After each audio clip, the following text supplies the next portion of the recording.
As the 20th century began, the movie camera brought history to life. And World War I was the first in which the action could be seen as it happened. Early cameras were too bulky to record many critical events, but modern graphic techniques now allow these to be recreated.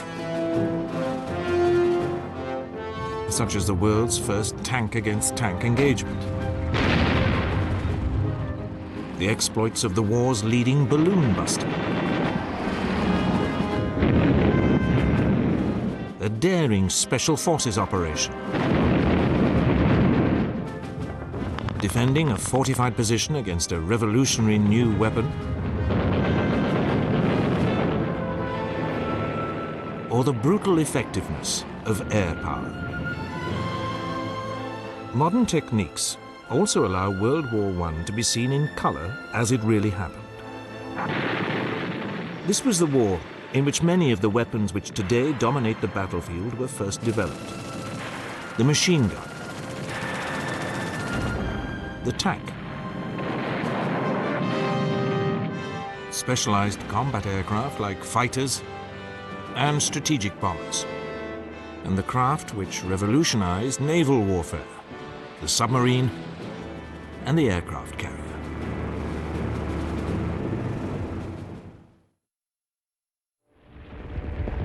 When the war began, everyone expected it to be short and fast-moving.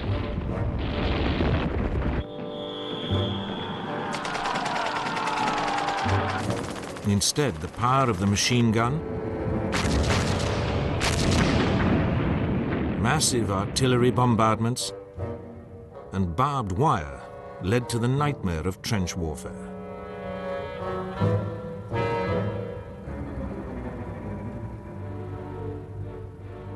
For the next 3 years on the Western Front, millions of men lived a nightmare existence amid squalor and constant danger from enemy bombardment.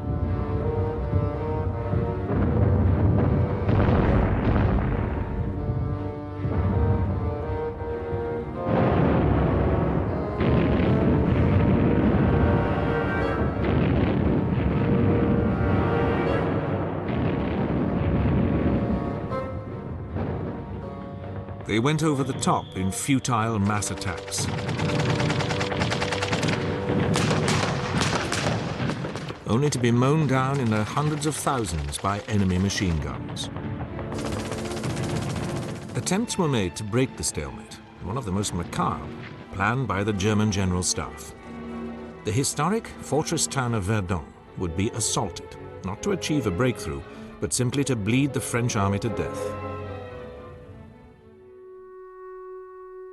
The town of Verdun had been a crucial defensive position on France's northeastern border for centuries. Around it was an elaborate and mutually supporting system of fortresses designed to halt any enemy advance.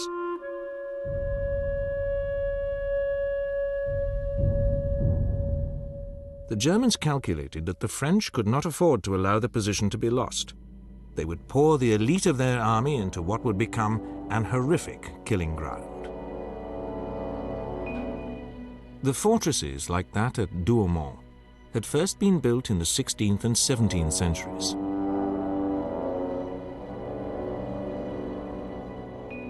Their walls and underground defenses had been constantly updated to withstand assault or siege by modern weaponry.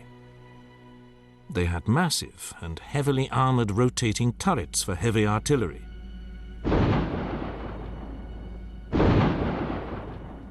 And many machine gun nests. But the reality was that since 1914, the defenses had been allowed to crumble, and the forts were severely undermanned.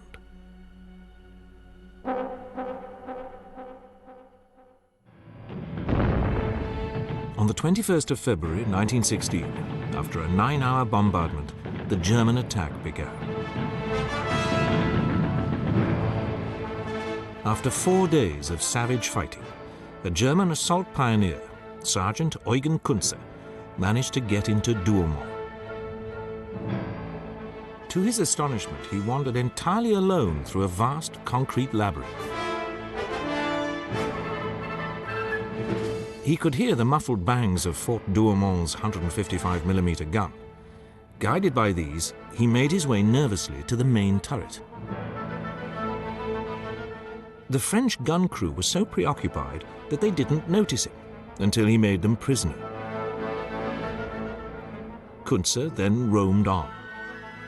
The realization began to dawn on him that the fort was virtually unmanned. In fact, its garrison had been reduced to a mere 56 elderly French gunners.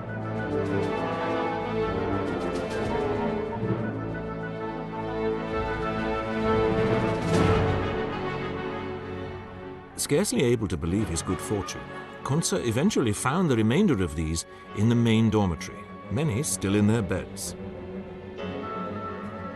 He simply locked them in their room and called his men into the fortress. Sergeant Kuntze had single-handedly captured Verdun's most powerful bastion. Despite this disaster, the French held Verdun.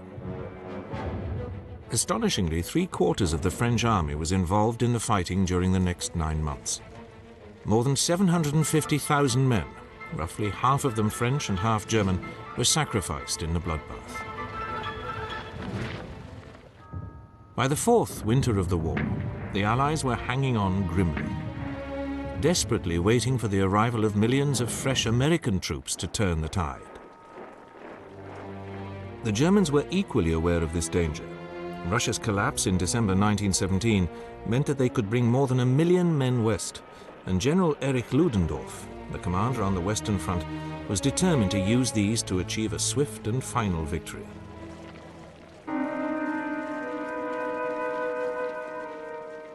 Knowing an attack was imminent, the British commander, Field Marshal Douglas Haig, adopted a new defensive system based on depth. There would be a forward zone, or blue line, lightly manned but with strong points to blunt the initial attack. Then the battle zone, or red line, where the main fighting would take place. And finally, the rear zone, or brown line, where the enemy assault would be held. Ludendorff decided that a new attack method was needed to break these defenses: storm troops. Lightly equipped and fast-moving units of the most battle-hardened men would slip into the enemy's lines under cover of the bombardment. These would use surprise and speed to bypass centers of resistance and break through deep to the enemy's rear. At 4 in the morning of the 21st of March, 1918, 6,000 German guns opened up on the full depth of the British positions with gas and high explosives. Just over 4 hours later, the first wave of storm troops leapt out of the trenches and raced forward.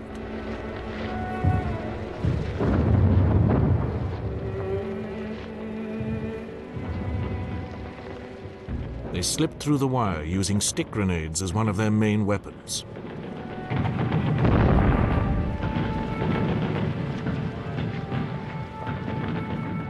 Another was the deadly, belching fire of flamethrowers.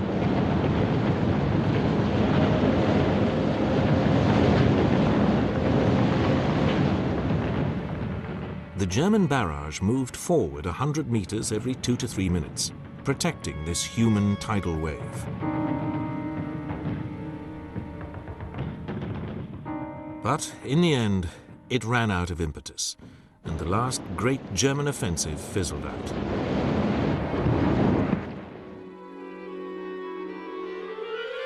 During 1916, the British had come up with a completely different but equally innovative method of breaking the stalemate of the trenches.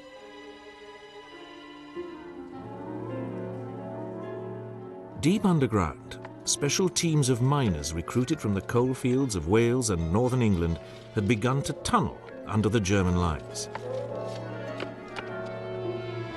It was back-breaking and claustrophobic work, with the ever-present danger of being entombed alive by a collapse. And made worse by the knowledge that the Germans were listening for the sound of digging. and sinking counter-tunnels down which raiding parties would tiptoe. Sometimes they would break in on the British miners, and desperate battles in the dark would ensue.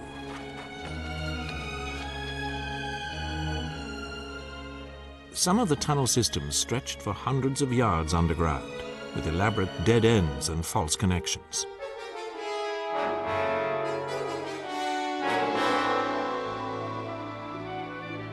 Once the main tunnels were under the selected sections of the enemy line, they were packed with explosive.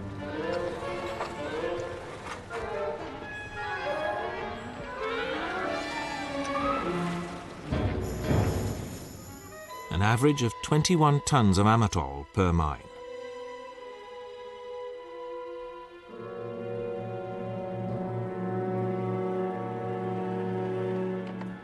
The greatest use of mines came on the 7th of June 1917, at the beginning of the British assault on the Messines White Sheet Ridge near Ypres. A total of 23 mines had been dug under the crucial German position, of which 19 were to be used. The Germans had pulled back from the others. The firing wires were connected up, and the assault troops moved into position in no man's land.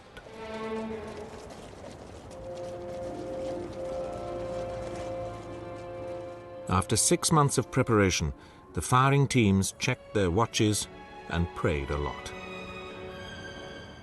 Then, at 3 a.m., the plungers were driven home. And more than 400 tons of explosive ripped 2 miles of the German front apart, killing thousands of defenders. Sadly, the initial breakthrough was not fully exploited. A more long-lasting British attempt to break the trench stalemate was the tank. By mid-1916, armour, caterpillar tracks and the internal combustion engine had been brought together to form the first land ships capable of crossing trenches and supporting infantry. These were either the female, armed only with machine guns, or the male, with 2 6-pounder guns in the side sponsons. These first tanks had a speed of about 4 miles an hour and a crew of 8.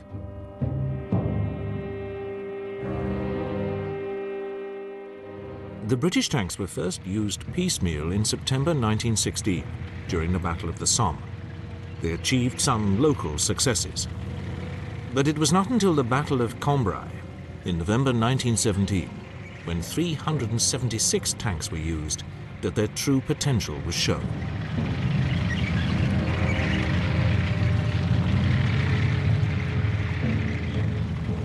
Holes were punched in the German line, and by nightfall more than 5 miles had been gained. But the unreliability of these early tanks meant that the breakthrough could not be followed up.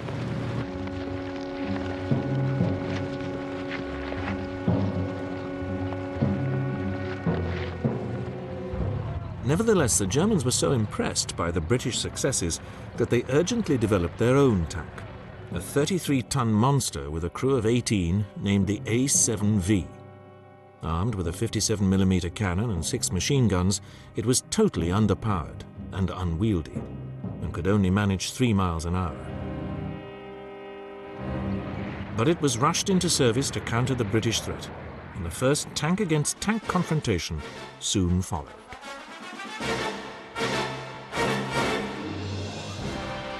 This came during the Great German Offensive in March 1918, when the storm troops tore through the British lines and penetrated more than 40 miles. A second assault in April kept up the momentum, and the possibility of breaking through to Paris suddenly seemed feasible. On the early morning of the 24th of April, Ludendorff's forward units were less than 10 miles from Amiens, probing towards the village of Villers-Bretonneux. 1.5 miles southwest of the village, a section of British tanks, 1 male and 2 females, was waiting in support of dug-in infantry. As the crews peered through the mist, they saw an extraordinary sight.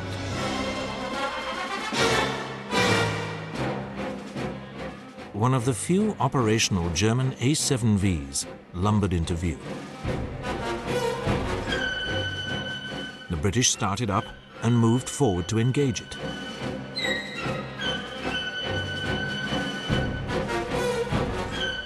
The world's first armored duel was underway. The ironclad monsters ponderously closed the range.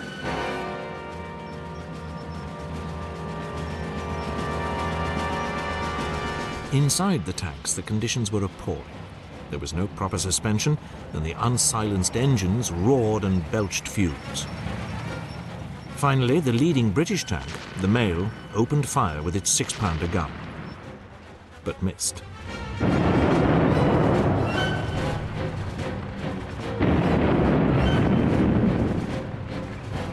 Unscathed, the A7V trundled on, its crew desperately trying to see where the fire was coming from. Finally, they spotted the enemy, halted, and opened fire.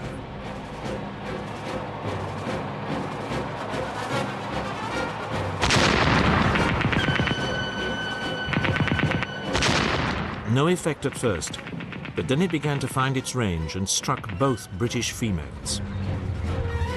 Neither was disabled, but unable to make any impression with their machine guns, they halted and began to pull back.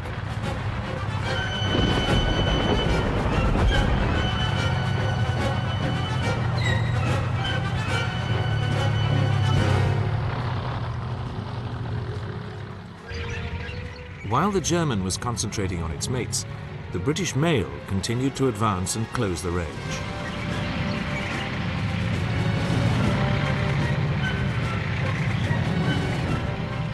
Its crew desperately trying to hold the A7V in their sights as they were thrown around in the unsprung tank.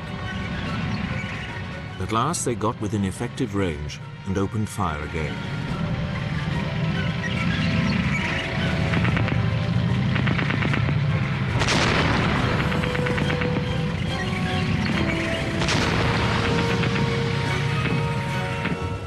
After a ranging shot, the A7V was hit.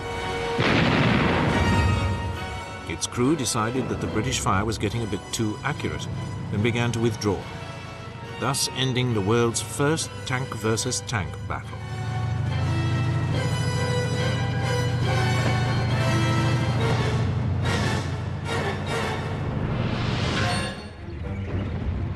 The tank had revolutionized the battlefield, and the French were quick to see the need to add speed and mobility. They developed the 7-ton Renault FT-17 with a 2-man crew and a machine gun or 37mm cannon in the world's first traversing turret.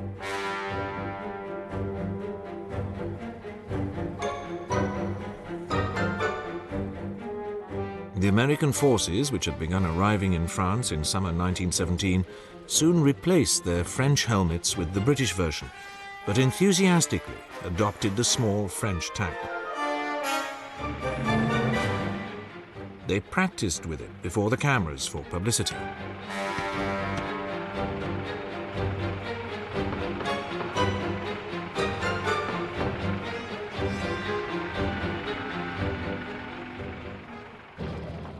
Several hundred were brought forward in support when the Americans began their first major action as an independent force.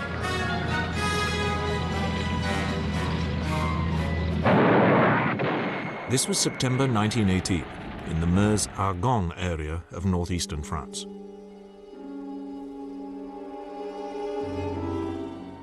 There the Americans faced a daunting challenge. Their trenches lay at the foot of the slopes running up to the Argonne forest. They would have to attack uphill against an experienced enemy which had had plenty of time to build elaborate defensive positions.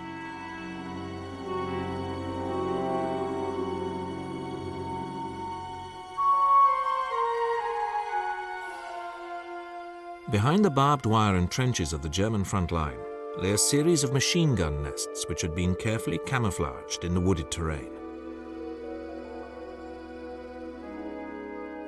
German reinforcements could be rushed to these to blunt any breakthroughs.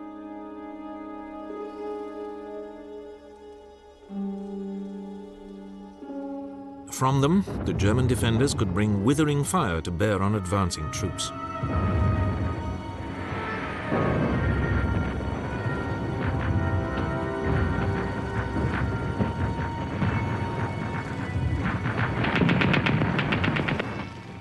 The Americans had practiced hard using tanks to support their infantry, but these frequently came to grief, since the Renaults were only lightly armored and they could only get across a gap of 6 feet.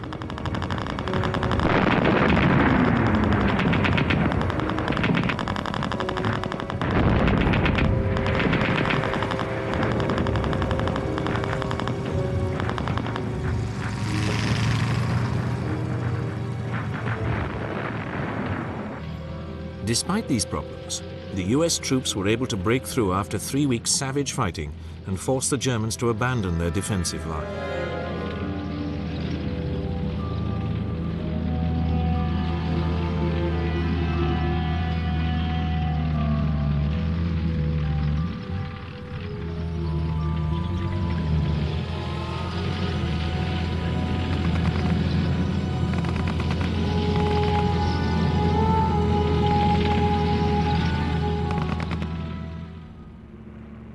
In the wide open spaces of the Eastern Front, warfare had been much more fluid.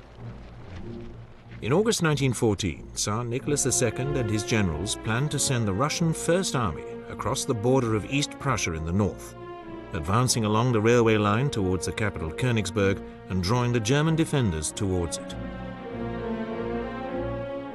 4 days later, the Second Army would move into the heavily wooded area near Tannenberg in the south. It would then strike north to capture Königsberg and cut off the main German army. The Russians surprised the Germans by how quickly they were able to mobilize. And the appearance of hard-riding Cossack cavalry struck terror into the local Prussian population. First Army crossed the East Prussian border within 2 weeks of the outbreak of war. It had 150,000 men and alone outnumbered all the German forces in East Prussia.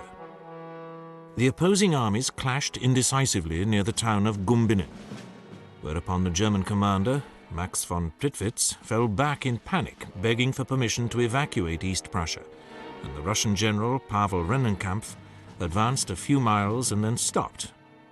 Unfortunately, he hated Alexander Samsonov, the commander of Second Army, and had no intention of doing anything to support his advance.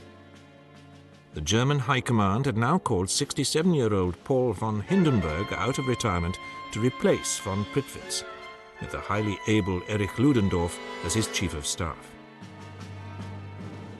They spotted the opportunity which the excellent German railway system now gave them to use their much smaller army to beat each of the Russians in turn. One army corps was urgently sent by rail round to the Russians' left flank.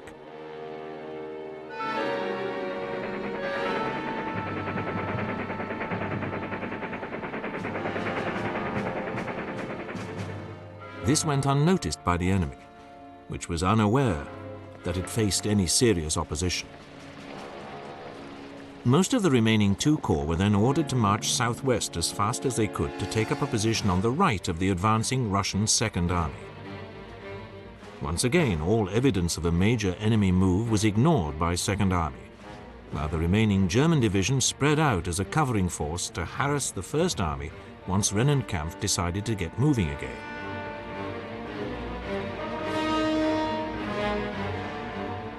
The Germans proved that a little, very mobile artillery and cavalry could imitate a much larger force.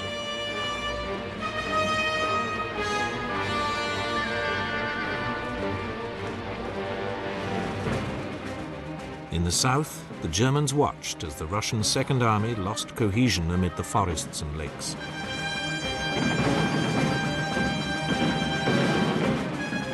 They then went in for the kill. Thrusting forward through the town of Niedenberg, the corps which had moved secretly by train sliced through the Russian line of advance, cutting off much of Second Army.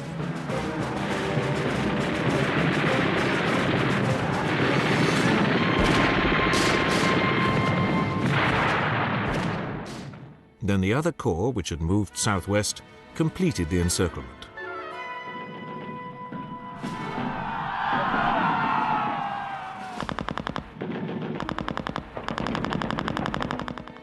Confused and terrified by this sudden and unexpected assault, the Russians broke and fled. General Samsonov went into the woods alone and shot himself, while more than 300,000 of his men were killed or wounded and 90,000 taken prisoner.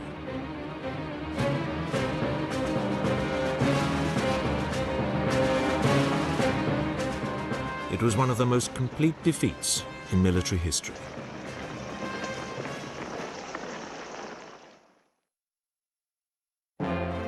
When World War I began, manned flight was only 11 years old. Aircraft were rickety and unreliable, used only for observation.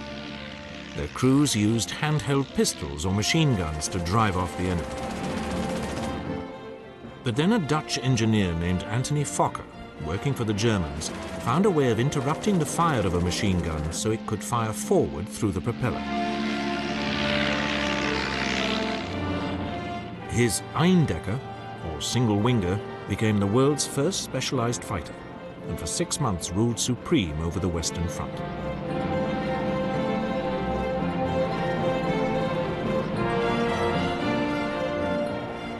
The Allies rushed to develop their own fighters, and for the next 3 years a succession of ever more powerful machines fought duels to the death.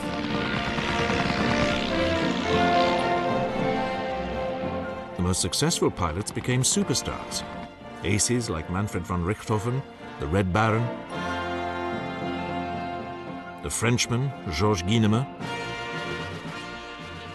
Britain's Albert Ball, and America's Eddie Rickenbacker, one of the few to survive. This revolutionary new form of warfare saw the development of new tactics. Top pilots worked out how to outwit and kill their opponents. One of the earliest was the turn, invented by one of Germany's first aces, Max Immelmann, in which a head-on diving approach could be used to stall turn in behind an unwary opponent. Barrage balloons were widely used all along the Western Front for observation and artillery spotting. Shooting them down was one of the most dangerous missions faced by early pilots, as they were closely defended by anti-aircraft guns and enemy fighters.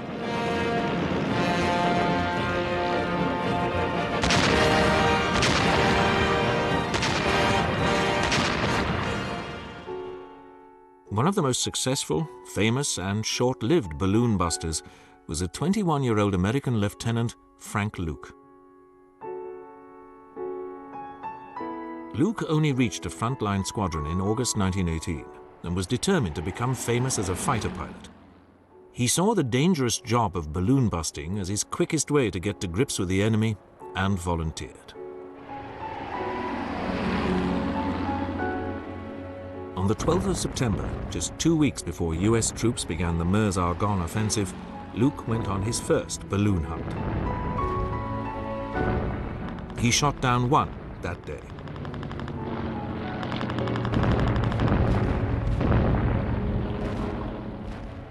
And 8 more over the next 4 days.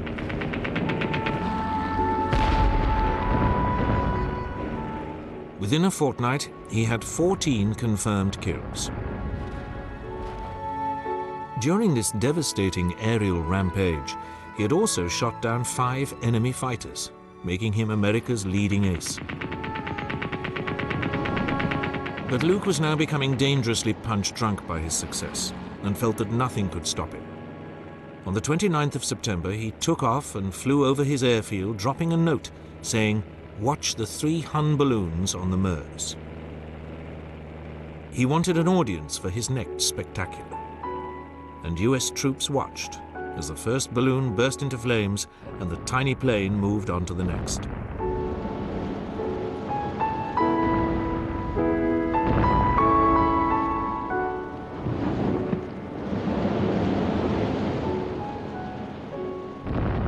Frank Luke was true to his word.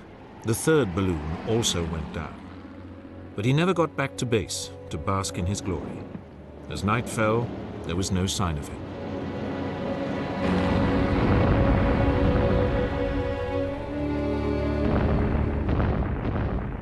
Only after the war was it established that his lone aircraft had been jumped by 8 Fokkers and forced to land, after destroying 2. He died from the wounds he had received in the air.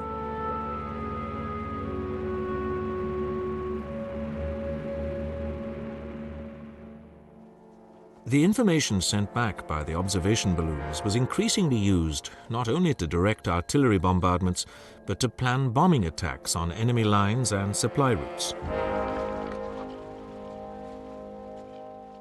The first bombing attempts were extremely basic. The observer simply dropped a missile over the edge.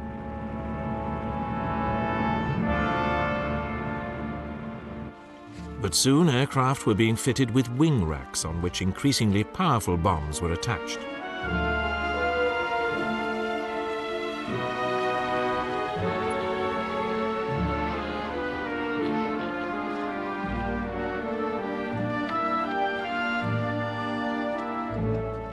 Aiming was still crude, with the crew relying on eye and an estimate of how much offset to allow.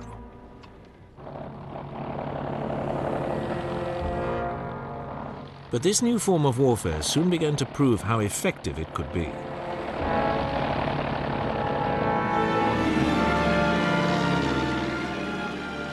One of the most dramatic examples came during the Battle of Megiddo in Palestine in September 1918. RAF bombers dominated the battlefield, flying constant missions to harass the Turkish troops who were allied to the Germans. In one incident, an entire supply column was caught in a narrow defile and utterly destroyed. As one RAF officer described, pilot after pilot, flying in perfect order, dropped his bombs and then raked the poor Turks with machine gun fire. Everywhere, they were mercilessly pursued and caught in the unfolding slaughter. The carnage was an eerie prophecy of the effect of air power almost a century later during the Gulf Wars. By the time of the last great Allied offensives on the Western Front in September and October 1918, the role of tactical air power and the effectiveness of close cooperation with ground forces was fully understood.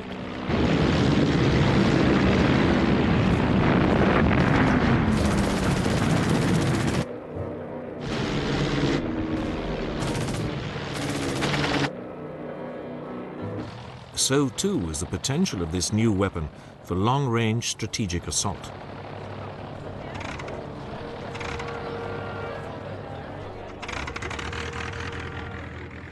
On the 13th of June 1917, 14 German Gotha bombers took off to bomb London.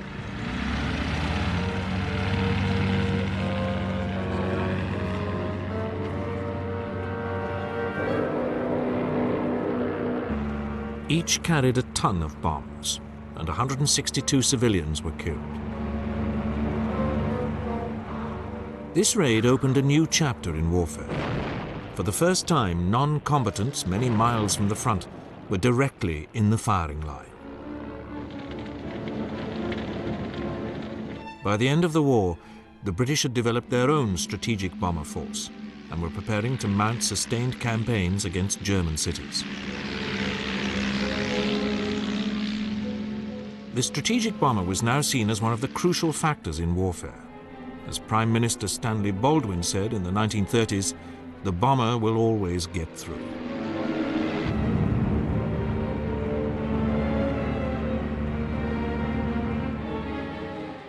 Another crucial weapon, which had a revolutionary effect on warfare, was the submarine. Armed with the torpedo, an invention which had already frightened naval commanders the world over, the submarine soon proved that it could threaten any battle fleet.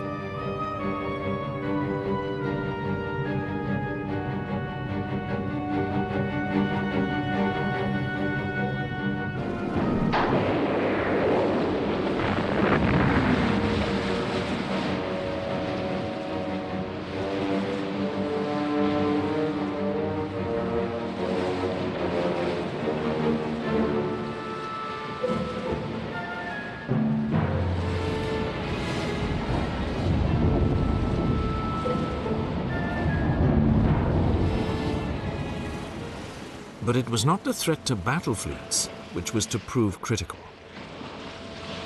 The German U-boats soon showed that they had the potential to win the war by cutting Britain's vital trade links.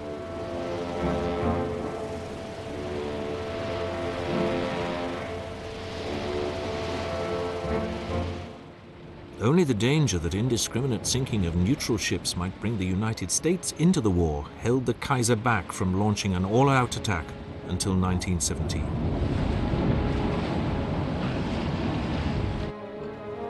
For much of the war, the Germans found it easy to prey on merchant shipping, because most ships sailed alone and unescorted. U-boats didn't even have to use valuable torpedoes to destroy their prey.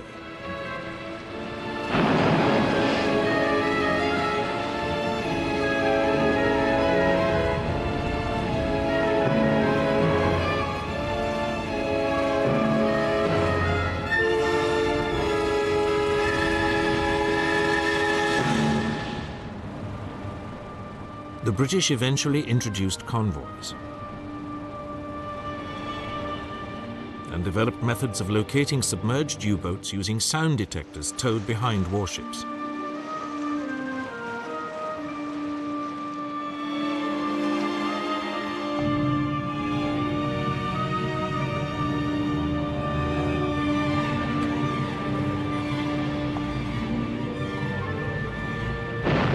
This was backed up with depth charges launched from fast-moving escorts.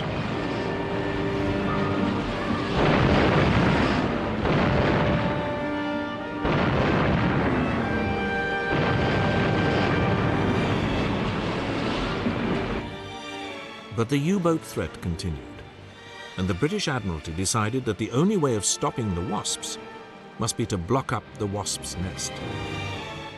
By 1917, the main U-boat base was at Bruges, in occupied Belgium.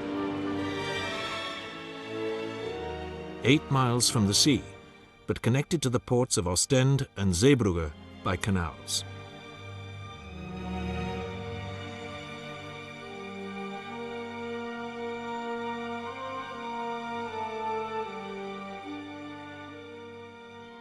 It was too far from the sea for there to be any chance of a landing to capture it.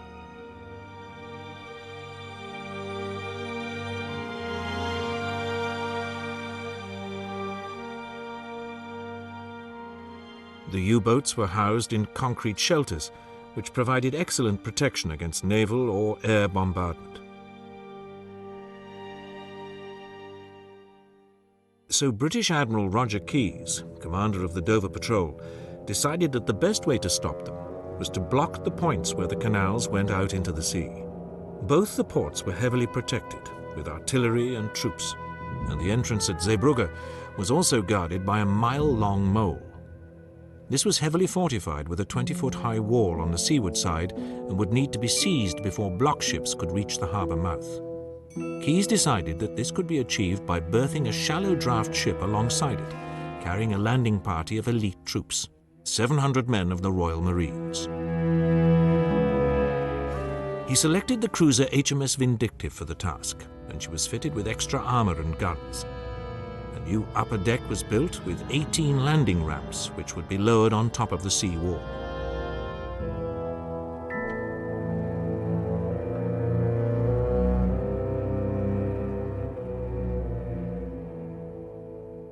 The volunteer naval crew practiced raising and lowering these.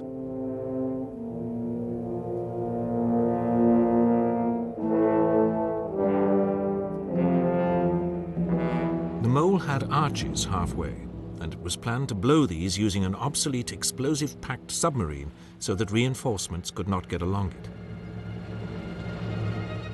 What the attackers did not know was that a German destroyer had moored on the inside of the mole the previous night, more or less exactly alongside where the Vindictive was aiming to land.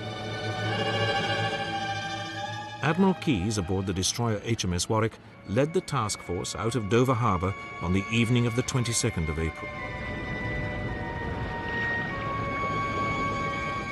The weather for the crossing was calm.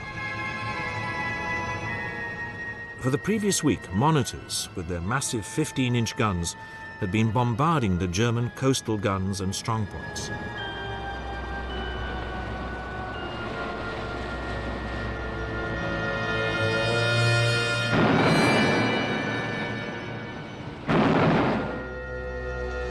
Night fell, and German searchlights probed the darkness as the town behind them was lit up by the British shelling.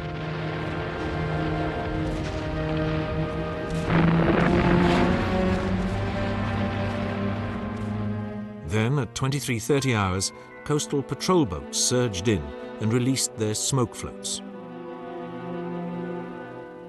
The wind was blowing from the northwest, wafting the smoke directly towards the mole and the port.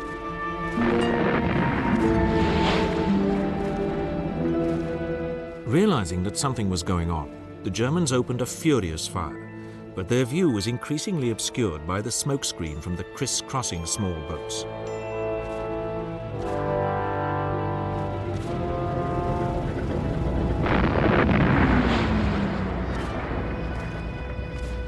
Behind the protective cover of smoke, HMS Vindictive, with 2 escorts, also packed with troops, should she be sunk, moved into position.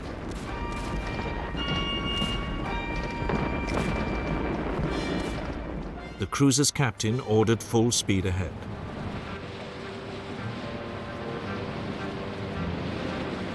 And the 3 assault ships raced into the smokescreen.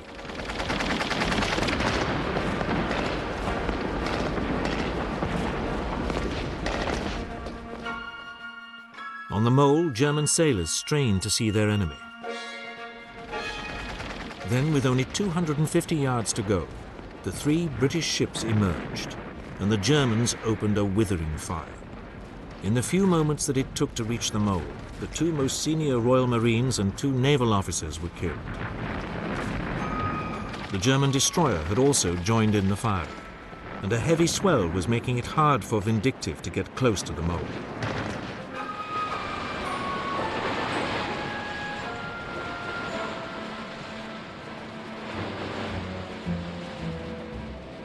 The German defenders were now firing at point-blank range.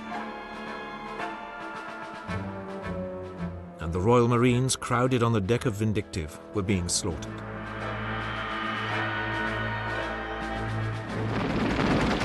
At this critical moment, the commander of one of the cruiser's escorts, the converted ferry Daffodil, saw the difficulty she was in and nudged his bows against Vindictive's side and pushed her alongside the mole.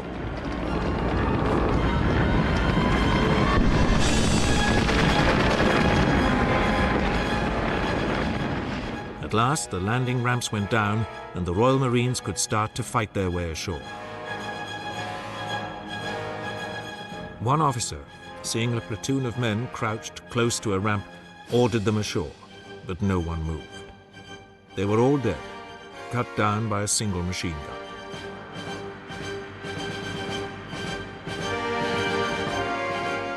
But despite the German fire, the boarding parties on Vindictive began to get ashore.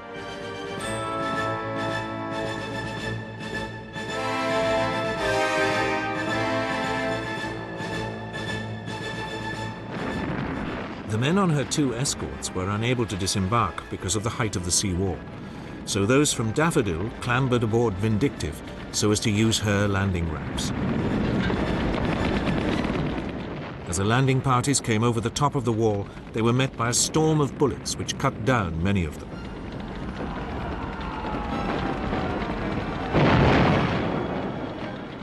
An attempt was made to rush the tip of the mole, but every single man in the attack became a casualty.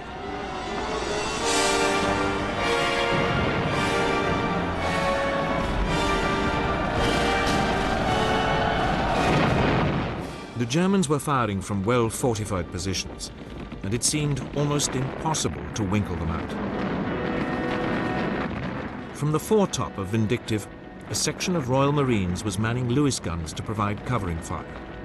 One by one, the men were cut down until only Sergeant Norman Finch remained. Despite his wounds, he continued to fire on the German positions and was one of the 11 Victoria Crosses awarded that day, the most ever during a single action. Gradually, however, the desperate gallantry of the Marines seemed to be having some effect. The fire from some of the German positions was slowing, and they were so preoccupied with fighting off the assault that they would be unable to turn on the block ships, which would go in behind them. While this desperate struggle continued, another threat to the Marines became apparent.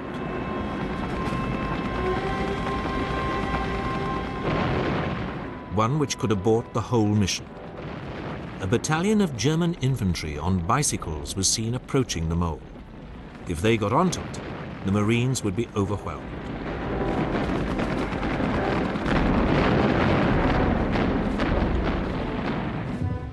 The submarine C-3 appeared in the nick of time and headed towards the arches of the mole. Without a shot being fired directly at her, the commander rammed the submarine into position. Before the Germans on the mole had realized exactly what was going on, the 7 men of the crew leapt into a skiff. But most were wounded by heavy fire before they could escape to the waiting motor launch.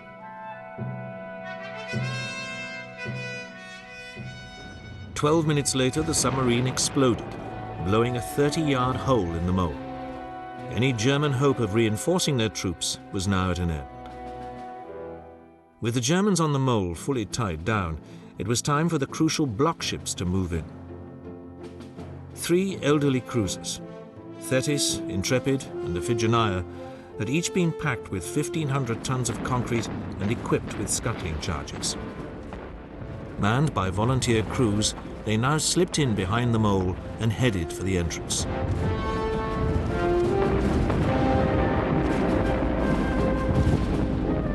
Seeing this new threat, the Germans in the port itself concentrated their fire on the 3 ships.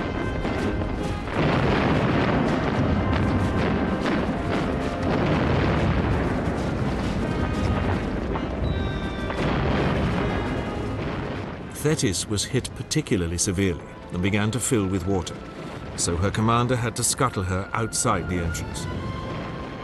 Despite point-blank German fire, the other 2 ships succeeded in entering the canal and were successfully scuttled.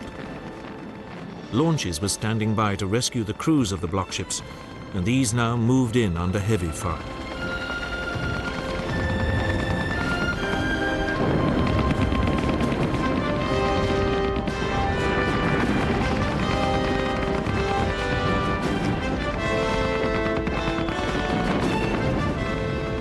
As they moved off with the survivors, klaxons sounded to signal the end of the operation, and the Royal Marines on the mole began to fall back to HMS Vindictive. Amazingly, the cruiser was able to get away from the mole and limped back to England. Her part of the raid had been a triumphant success, but a success which had been bought at a very high price. Of the 1,300 Royal Navy and Royal Marine volunteers who took part in the action, over 600 were killed or wounded. Sadly, the 2 block ships which had been intended to close the entrance at Ostend were unable to reach it and had to be scuttled a mile outside it. But a month later, the Vindictive, this time loaded with concrete as a block ship, managed to complete the job. But the dawn at Zeebrugge showed that 2 of the 3 block ships were well in the entrance, sunk across the main channel. The sheer audacity of the raid was a welcome boost for the morale of the British public, at a time when the successes of the German storm troops on the Western Front looked to be close to breaking through the Allied line. The Zeebrugge raid, with its intricate coordination of landing forces with the block ships and the submarine used to isolate the mole, was the biggest special operation of World War I.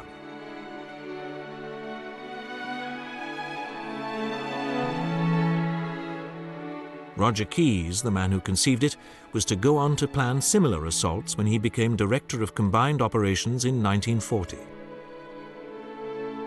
In this, as in so many other ways, World War I foreshadowed many of the developments which were to be exploited in the Second World War.